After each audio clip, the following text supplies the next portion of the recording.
সকাল থেকে রাত অবধি কাজ করেও মেয়েদের কাজের কোনো শেষ হয় না। একের পর এক কাজ যেন বের হয়ে আসে। তারপরও বেলা শেষে শুনতে হয় যে, "কী এমন কাজ করো সংসারে? সারাদিন তো শুয়ে বসেই থাকো, শুধু একটু রান্না। এইটুকু কাজ যদি করতে না পারো তাহলে বাপের বাড়ি থেকে গেলেই হয়, শ্বশুরবাড়ি আসার কী দরকার ছিল?" হ্যালো এভরিওয়ান, আসসালামু আলাইকুম। Welcome back to my channel. আমি মিম, ঢাকা থেকে বলছি। দেশ ও দেশের বাহির থেকে যে আমাকে দেখছেন, আশা করছি আল্লাহর রহমতে ভালো আছেন, সুস্থ আছেন। আমিও আপনাদের দোয়ায় আলহামদুলিল্লাহ অনেক অনেক ভালো আছি। শুরুর যেই কথাগুলো, এটা আমার নিজের কথা না, অনেক মেয়েদের কথা। আলহামদুলিল্লাহ, আলহামদুলিল্লাহ, আলহামদুলিল্লাহ। আমি কখনো এই ধরনের কথা এখনও শুনিনি, কিন্তু যাদের মুখ থেকে শুনেছি এই কথাগুলো শুনতে সত্যিই খুব কষ্টকর।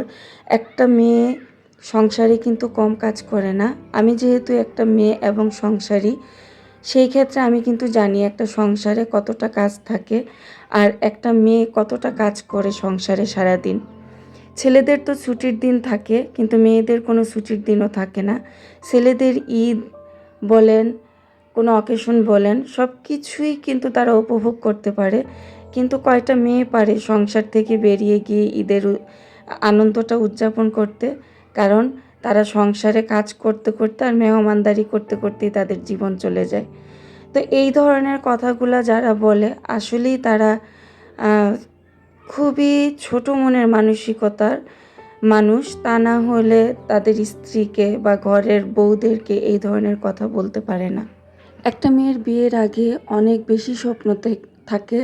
তারা স্বপ্ন দেখে একটা সাজানো গুছানো সংসার, একটা মনের মতো বাসা আর একটা খুব ভালো বর। এই স্বপ্নগুলোই প্রতিটা মেয়ে দেখে, কিন্তু বিয়ের পরে তাদের স্বপ্নগুলো একেবারে ভেঙে চুরে শেষ হয়ে যায়।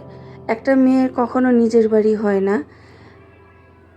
জন্মের পরে বাবার বাড়িতে বেড়ে ওঠে, তারপর শ্বশুর বাড়িতে, তারপর বৃদ্ধ বয়সে সন্তানের অধীনে। এই যে বেড়ে ওঠা আর এই যে থাকা, মেয়েদের কি সত্যি কোনো বাড়ি হয়? আর সেই মেয়েরা বিয়ের আগে বাবার বাড়ির জন্য সব কিছু করে, আবার বিয়ের পরে শ্বশুর বাড়ির জন্য সব কিছু করে, আবার বৃদ্ধ বয়সে সন্তানদের সুখের জন্য অনেক কিছু স্যাক্রিফাইস করে। এই মেয়েদের স্যাক্রিফাইস কি সারা জীবন থেকে যাবে?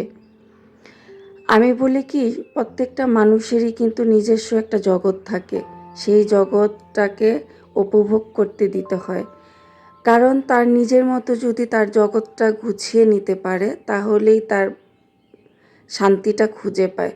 মেয়েদের টাকা পয়সা অলংকারেই সব মেয়েরা কিন্তু সুখী হয় না। কিছু মেয়ে থাকে মনের ভিতর থেকে শান্তি অনুভব করতে চায়, আর সেই শান্তিটাই হলো তার সংসারের মধ্যে, তার স্বামীর মধ্যে। তার স্বামী তাকে কতটুকু বুঝে, তার স্বামী কতটুকু তাকে নিয়ে ভাবে, এগুলার মধ্যেই তারা শান্তি খুঁজে পায়। টাকা পয়সা, অলংকার, গাড়ি বাড়ি এগুলাতে না। তো যাই হোক, অনেক জ্ঞানের কথা বলে ফেললাম। আসলে আমার ছেলেকে নিয়ে যখন আমি স্কুলে যাই, আরও 10জন ভাবিদের সাথে বসি, গল্প করি, তখন এগুলা শোনা যায় অনেকের ফ্যামিলির অনেক সমস্যার কথা। তো সেই দিক থেকে বিবেচনা করে আজকের এই কথাগুলো বলা। সত্যি অনেক খারাপ লাগে এই কথাগুলো শুনতে, যদিও আমি কখনো এই ধরনের কথা শুনিনি। আপনাদের ভাইয়া এমন একটা মানুষ, আমি যদি কখনো অসুস্থ থাকি বা কোনো কাজ আমার ব্যতিক্রম হয়ে থাকে, সে কখনো আমাকে বকা দিয়ে বলবে না যে এই কাজটা কেন করোনি, সারাদিন কি করো। সে নিজে বাসায় এসে প্যান্ট শার্ট চেঞ্জ করেই কাজে লেগে পড়ে, নিজের মতো করে নিজে আমাকে হেল্প করতে থাকে। আসলে প্রত্যেকটা পুরুষেরই এইরকম মানসিকতা হওয়া উচিত। কিছু কিছু পুরুষ মানুষ মনে করে যে মেয়েদের কাজ আমি কেন করব। আরে বাবা, এটাতে লজ্জার কোনো কিছু নেই। আমাদের নবীজিও কিন্তু বউদের সহযোগিতা করতেন। আমাদের নবীজির একটা পশমের যোগ্যও তো আমরা না, তাহলে আমাদের কেন এত অহংকার থাকবে? যাই হোক, কথা বলতে বলতে সংসারের অনেক কাজ করে ফেলেছি, তারপর রান্নায় চলে আসছি। সেই সব মেয়েদের জন্য মন থেকে অনেক অনেক দোয়া। যাদের এই ধরনের কথাগুলো শুনতে হয়, তাদের জন্য অনেক বেশি দোয়া করি, আল্লাহ যেন তাদের সংসারটা সুখে শান্তিতে পরিপূর্ণ করে দেয় এবং এই ধরনের কথাগুলো থেকে যেন আল্লাহ তাকে রক্ষা করেন। সত্যি এই কথাগুলো একটা মেয়ের জন্য তীরের চেয়েও বেশি আঘাত করে তাদের দিলে। তো আমার রান্নাবান্না সব কিছু কমপ্লিট হয়ে গেছে। আর আমার এই ভিডিওটা এ পর্যন্ত যারা যারা দেখেছেন বা এখনও আছেন, আশা করব যদি ভিডিওটা ভালো লাগে সাবস্ক্রাইব করে আমার সাথে থাকবেন। আর যারা যারা সাবস্ক্রাইব করে আমাকে প্রতিদিন দেখছেন তাদেরকে অসংখ্য ধন্যবাদ। আর আমার যদি কোনো ভুল ত্রুটি হয়ে থাকে কথায় বা কাজে, তাহলে ভুলটাকে শুধরে দেওয়ার জন্য ছোট্ট একটা কমেন্ট করে যাবেন। আগামীতে আমি ভুলটা শুধরে নতুন করে আপনাদের সামনে আসব। আমি রান্না শেষ করে গোসল করে তারপর আমার খাবারটা রেডি করে চলে আসলাম বারান্দার দিকে।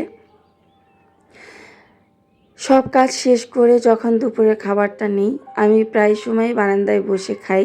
আজকে কিন্তু বাইরে বৃষ্টি হচ্ছে, আর এই বৃষ্টির মধ্যে আমি বারান্দায় বসে তারপর একটা নাটক দেখছিলাম আর খাবারটা খেয়ে নিচ্ছিলাম। সারাদিন তো ফোনটা ধরার কোনো সময় পাইনি সংসারের কাজ করতে করতে। তো এই খাবারের টাইমটাতে নিজেকে নিজে একটু সময় দিলাম আর খেয়ে নিলাম নিজের মতো করে। তারপর খাওয়া শেষে আমার প্লেট আর মগটা আমি খুব সুন্দরভাবে ধুয়ে জায়গায় রেখে দিব।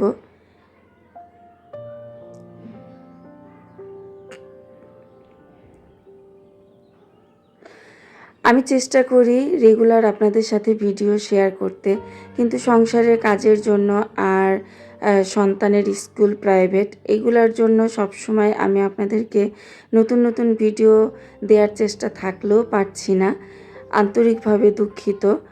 তবে আমার চ্যানেলটা আমি চাই এগিয়ে নিয়ে যেতে, সময়ের অভাবে সেটা আর হয়ে ওঠে না। যাই হোক, চলে আসলাম এক কাপ চা বানাতে। আর চা বানাতে এসে দেখি চাপাতি নেই বাসায়। চাপাতির কথা মনেই ছিল না। কি আর করার, এখানে কিছু টি ব্যাগ ছিল, তো টি ব্যাগ দিয়েই দুধ চা বানিয়ে নিচ্ছি। তো টি ব্যাগগুলো দিয়ে যখন আমি দুধ চা বানাচ্ছিলাম, কালার যেন হচ্ছিলই না। তবে একটা ভুল তো করেই ফেলেছি, টি ব্যাগটা কেটে যদি আমি পাতিগুলো দুধের মধ্যে ঢেলে দিতাম তাহলে হয়তো বা কিছুটা কালার আসতো, কিন্তু এভাবে যেহেতু আমি টি ব্যাগগুলো চুবিয়ে দিয়েছি, এতে কালারটা বের হচ্ছে না। তো কি আর করার, যতটুকু কালার বের হচ্ছে ততটুকুই আমি চেষ্টা করি, তারপর বাকিটা না হয় কফি দিয়ে দিব। মানুষের একটু ভুল অনেক কিছু হয়ে যায়, তাই না? যেমন আমার একটু ভুল, এখন চাপাতির জায়গায় কফি দিয়ে চাপাতি একসাথে করে কফিটা বানিয়ে নিচ্ছি। কি করব, চা খেতে ইচ্ছে হচ্ছে, বাইরে তো ঝুম বৃষ্টি হচ্ছে। আর দুপুরে খাওয়ার পরে এক কাপ চা খেতে আমার ভীষণ ভালো লাগে যদি বাসায় থাকি। আর যদি বাসায় না থাকি, ছেলেকে নিয়ে বাইরে চলে যাই, কারণ প্রতিদিনই বাসায় থাকা হয় না। অনেক সময় দুপুরের খাবারটা খেয়েই সাথে সাথে ছেলেকে নিয়ে ছেলের প্রাইভেটে চলে যেতে হয়। তো সেই কারণে আর বাসায় চা খাওয়া হয় না, তখন একটা রেস্টুরেন্টে যেয়ে এক কাপ কফি খেয়ে নিই। তো আমি চাটা কেতলিতে ঢেলে নিলাম। আর আমি কিন্তু একা খাবো না, আমার সাথে ছেলে মেয়ে দুজনেই চা খাবে। আর অনেকেই আমার মেয়ের কথা জিজ্ঞাসা করেন। আমার মেয়েকে আমি আসলে ক্যামেরার সামনে তেমন একটা আনি না, সেই কারণে মেয়েকে দেখা হয় না। আর মেয়ে নিজেও ক্যামেরার সামনে আসতে চায় না। আসলে সবাই তো ক্যামেরার সামনে কমফোর্টেবল না, যার যার মতোই শেষে থাকতে চায়। তো যাই হোক, আমরা তিনজনেই চাটা নিয়ে নিলাম। আর চাটা কিন্তু ভীষণই ভালো হয়েছিল, মিক্স চা, কফি আর চা। আর চা বানাতে বানাতে এদিকে দেখেন বৃষ্টিটাও চলে গেছে। কি একটা অবস্থা, ঝুম বৃষ্টি দেখে চা বানাচ্ছিলাম। আর ছেলেকে জিজ্ঞাসা করছিলাম চা কেমন হয়েছে, ও বলল খুব ভালো। যাই হোক, আল্লাহ হাফেজ, আসসালামু আলাইকুম।